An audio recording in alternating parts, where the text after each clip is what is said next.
Hello everyone, hope you're doing well. Today we are going to be looking at an article from DMM Games, and they're talking about War Thunder. It is a Q&A that BVVD has done for them, and also some other elements of the Gaijin company. They're basically talking about new features that are coming to the game, and also clarifying some points when it comes to certain decisions made for the game in the past. And there's actually a ton of really interesting questions here. It's not too long of a Q&A, but quite a lot of interesting thoughts. So I thought, why not go through them and, basically see, give my opinions and do all that stuff, and then also give you guys some new information. If you want to see the article yourself, it's in the description, but understand that I'm translating it from Japanese, since it is with DMM, who run the Japanese client for War Thunder, and also there might be some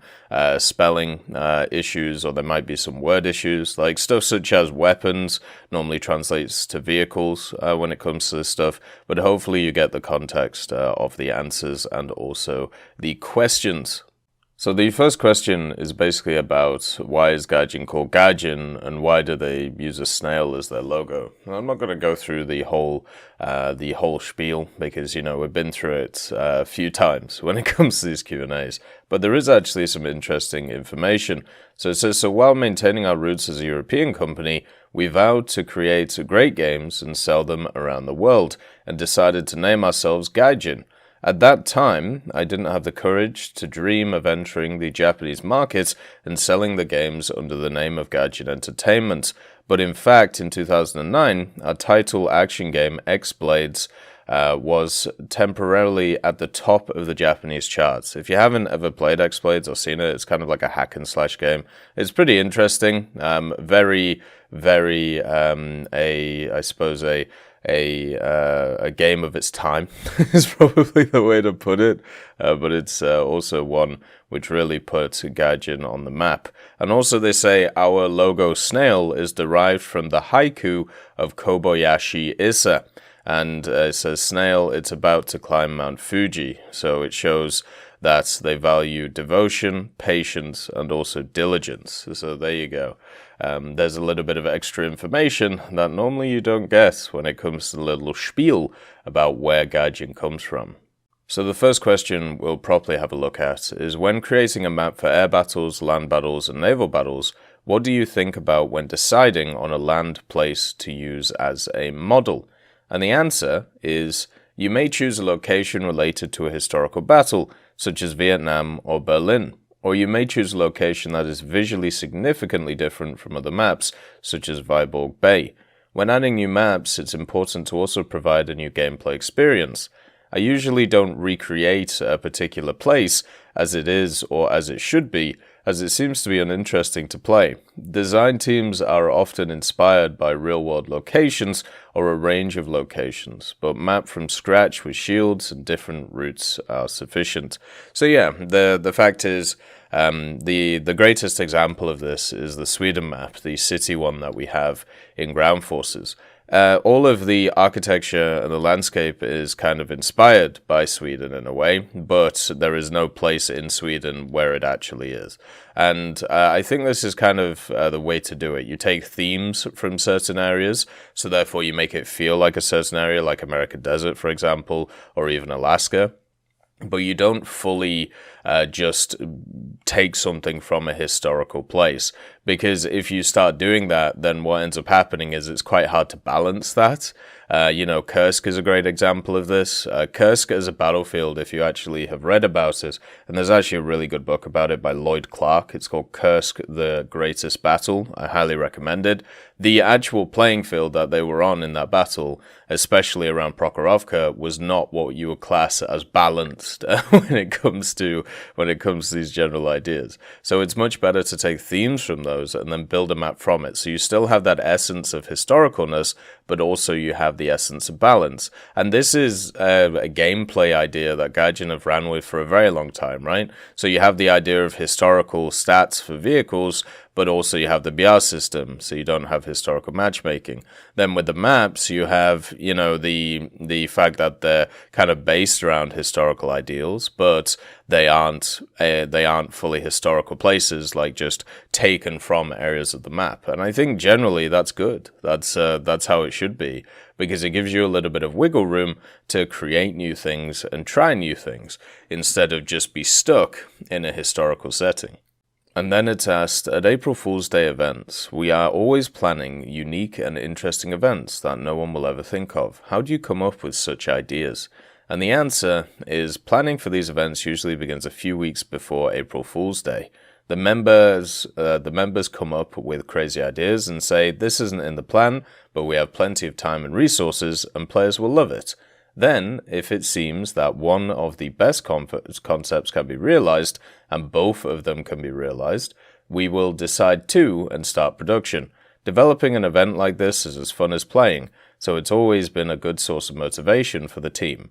Are you telling me, like, the stuff from last year was built in a few weeks? Like the Warfare 2077 plus the kind of like a cartoony game? Are you telling me you created that in 2 weeks? There's no way that's the case. Like, when it comes to these things, there's no way that there was no planning done before that. You had like the profile pictures, you had the decals that they had to create, they had the vehicles, like there was like 10 or 15 vehicles in that, plus like the game mode for the different maps and stuff. No way. There's no way that was just a few weeks planning. And also at the same time, like, we got leaked a bunch of spider tanks. Are you telling me that's not related to April Fools? And that's related to something else? Especially after we did the Walker April Fools? Nah, I'm sorry, I don't believe that. And if that's the case, if you're able to do that amount of work in a few weeks, few meaning 2, like, good on you. That's very impressive. But I'm sorry, I just don't believe you. And then we have a picture of 2 characters, and the question is, what are these characters? And the answer being, these characters were born when we were thinking about how to promote the game for launch in Japan. Since it does not appear in the game, there is no other publicly available information. We're in the process of discussing in Moscow whether or not to disclose non-public information about the character. Don't snoop any further, it is confidential at this time. So BVVD, laying down the law. I'm wondering if they were actually going to create like a weird manga series around characters or something like that, or maybe a little series around it specifically for DMM. But we'll have to see what goes on. Hopefully, I've always been against exclusivity when it comes to different markets. The console exclusives, for example, the DMM exclusives, even the Chinese area exclusives that exist. I would much prefer if everything was inclusive, where everyone could get everything, and we'll see if that ever happens in War Thunder. I don't think it will, but it's just one of those business practices I've never really enjoyed. But it looks like when it comes to these 2 characters, maybe in the future they'll be used in some kind of advertising campaign.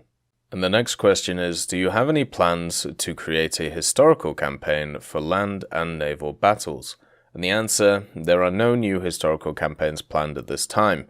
To be honest, the overwhelming majority of players prefer online battles, so I'm concentrating on working in a PvP mode, which is, completely fine. It's true. I really like the historical campaigns, the 2 Pacific ones that we have, where the narrated videos by Stephen Fry, and then you have a bit of voice acting in there.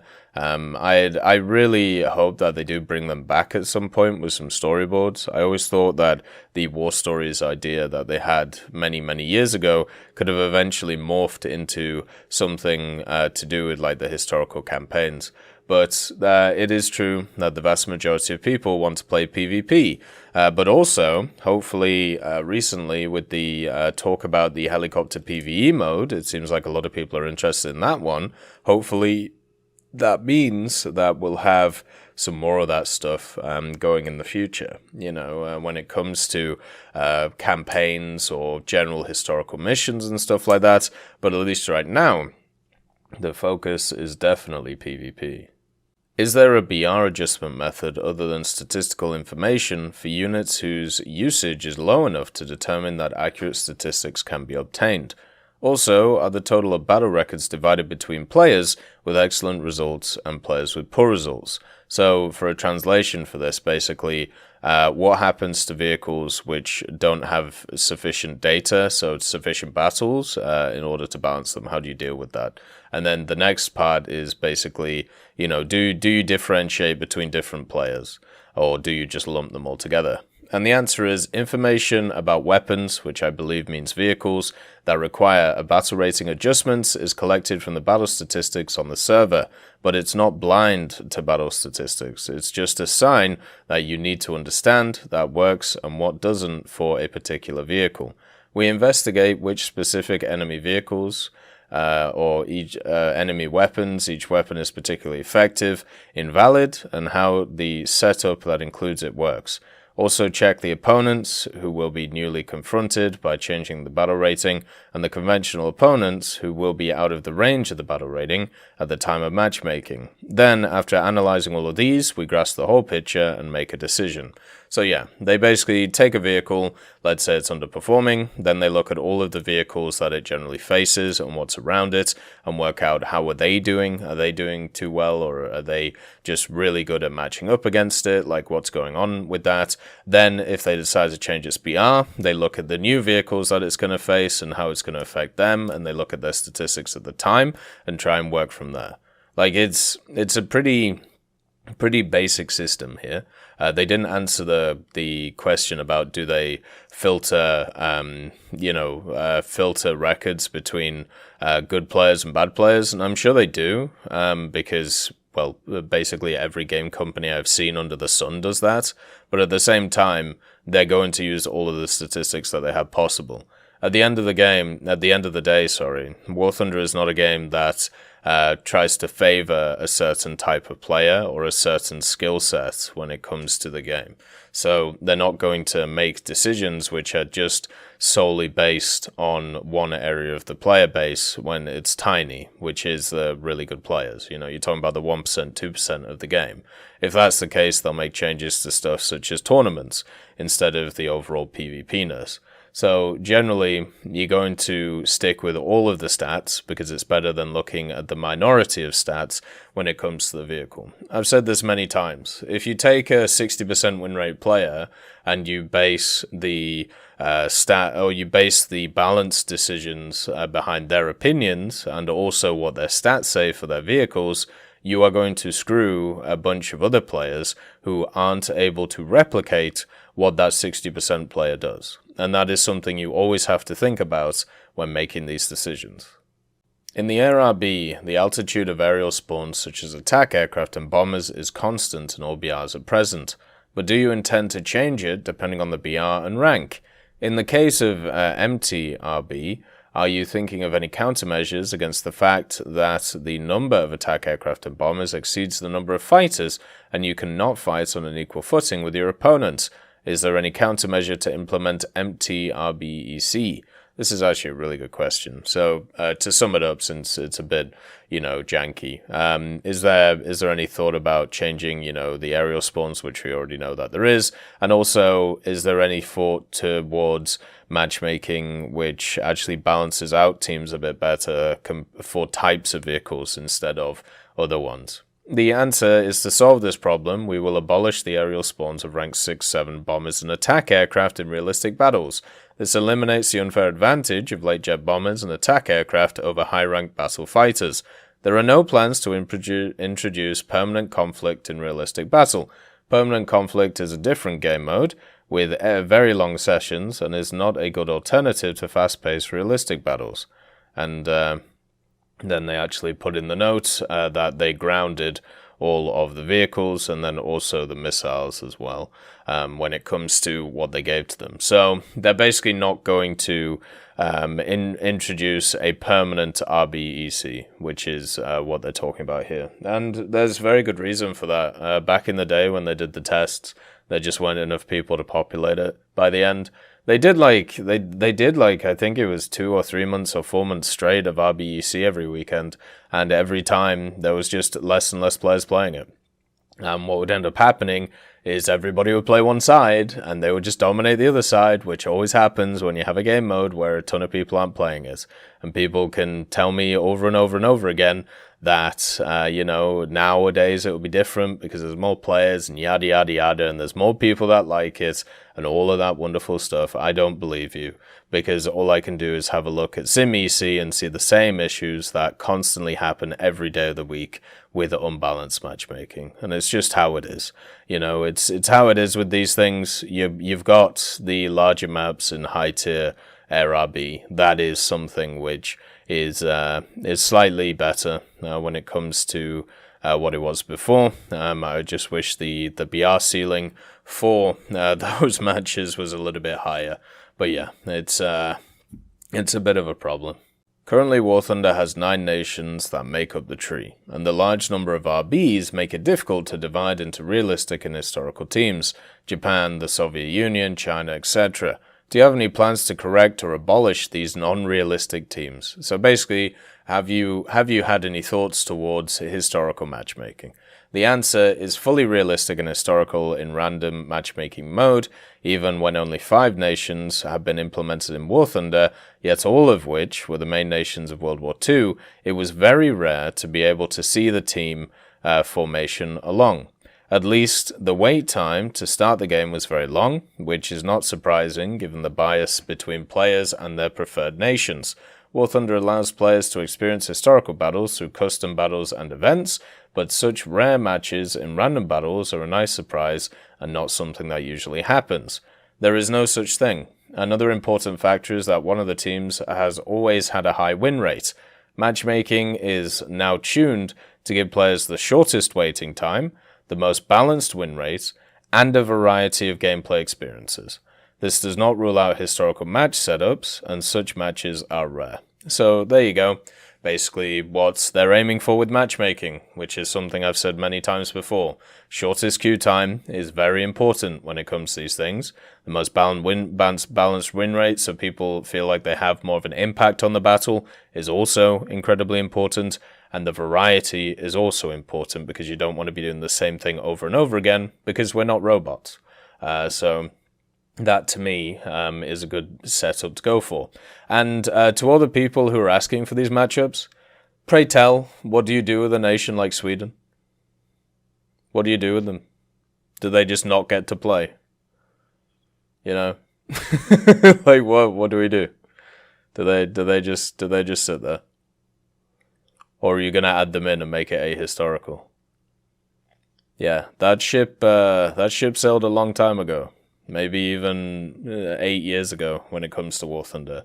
Because I was there back in the day when there were supposedly historical battles, where most of them weren't actually historical battles. They were ahistorical ones, where it would be the Soviets fighting the Americans, or it would be the British on Hokkaido facing the Americans. I remember those days, and I will never forget them. And they were some of the most unbalanced times in the game's history. It was really annoying being sat in a queue for 4 to 5 to 6 minutes, even sometimes up to 15 minutes at the highest tier of the game to get a 6v6 match where you maybe had AIs on either side, and because it was historical, people only played one side because that side would dominate. Nowadays, the system is a lot better. Hopefully we can put to bed the historical stuff and people can just do it in their own battles in customs. Do you have any policy regarding server enhancement? If possible, please add a server to Japan.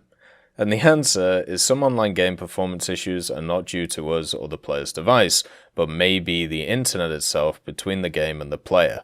Of course, there are really problems on our part. For example, the specific server that handles the sessions of many players may become unstable, but we have identified the cause of this problem, removed the server from the system, and replaced it with a spare server.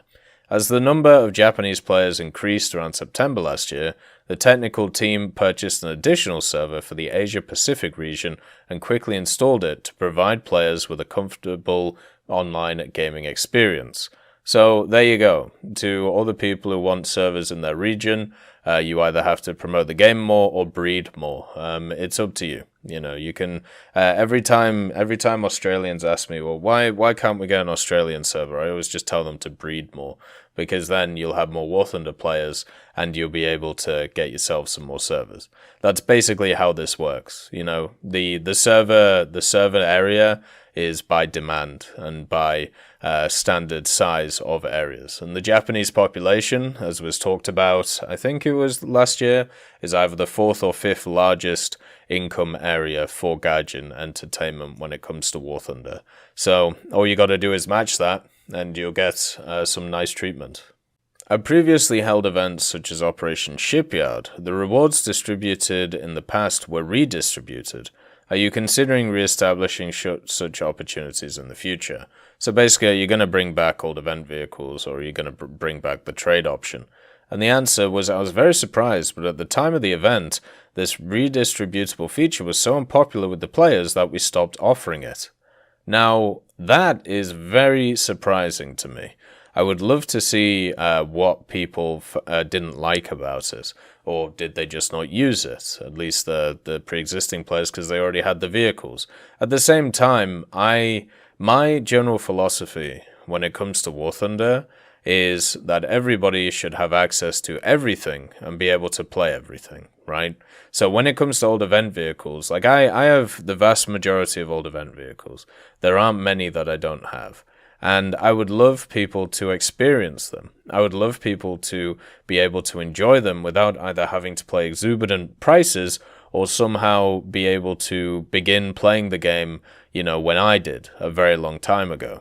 So some kind of tradable system would be perfect for basically my vision when it comes to that stuff.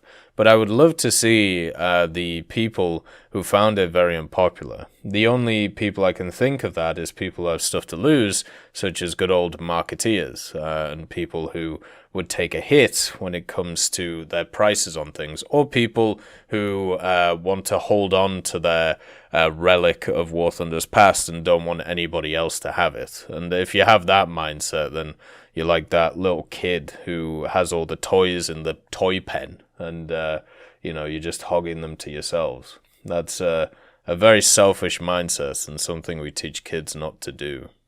Are you considering including Japan in the Gaijin market? And the answer is the lack of access to the Gaijin market in Japan is related to the Japanese currency law.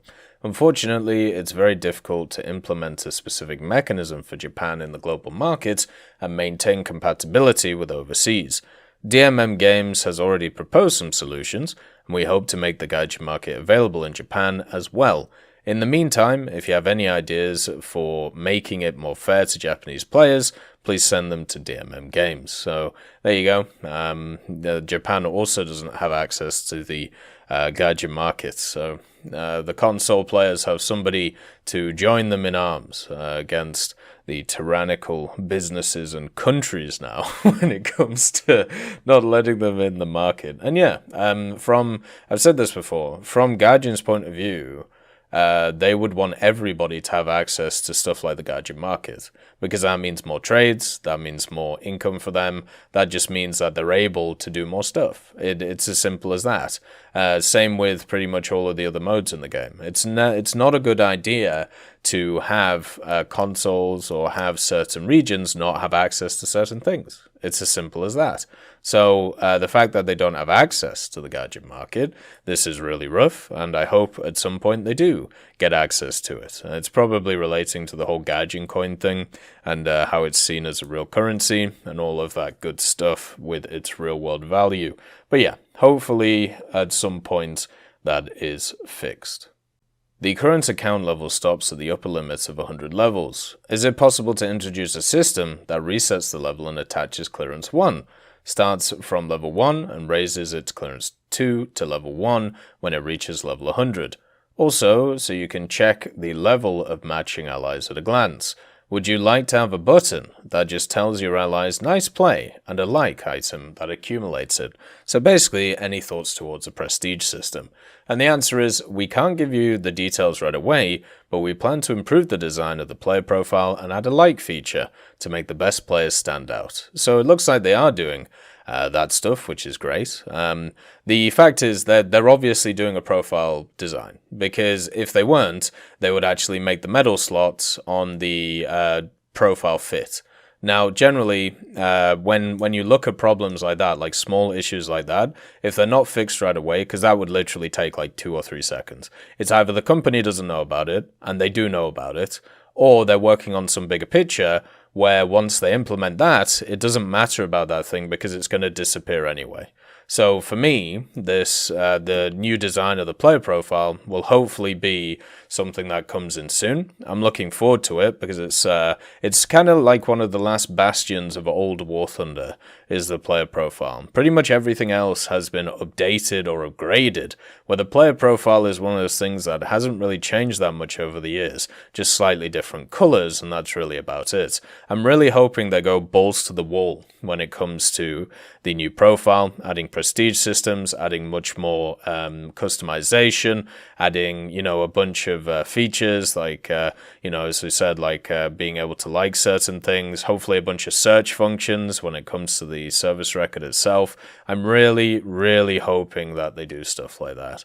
And also the kind of light feature to make the best player stand out. I think that would be cool, but also at the same time, if they copy the enlisted one, that would be really nice. But also, if you can like say, good to an opponent or great job, maybe they can get an RP or SL boost, maybe even a 1 or 2% one.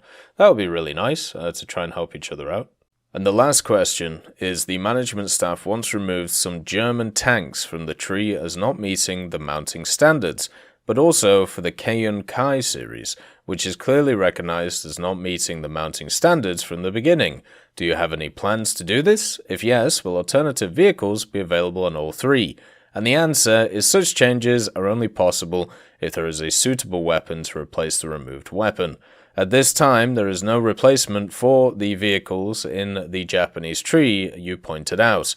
If we find a suitable alternative vehicle and decide to remove it, we will let you know in advance. So yeah, they're basically talking about the R2-Y2s.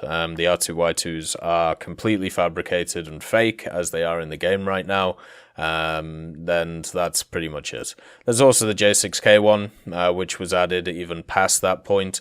That is technically a fake vehicle. There's also a few other ones as well when it comes to naval and things like that, but we'll have to see what they decide to do with them, if they are going to do anything.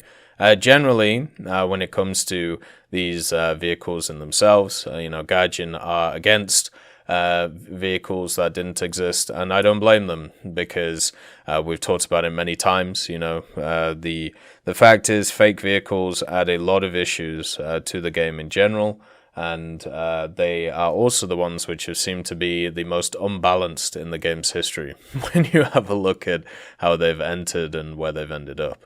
So yeah, that is a bit of an issue with them.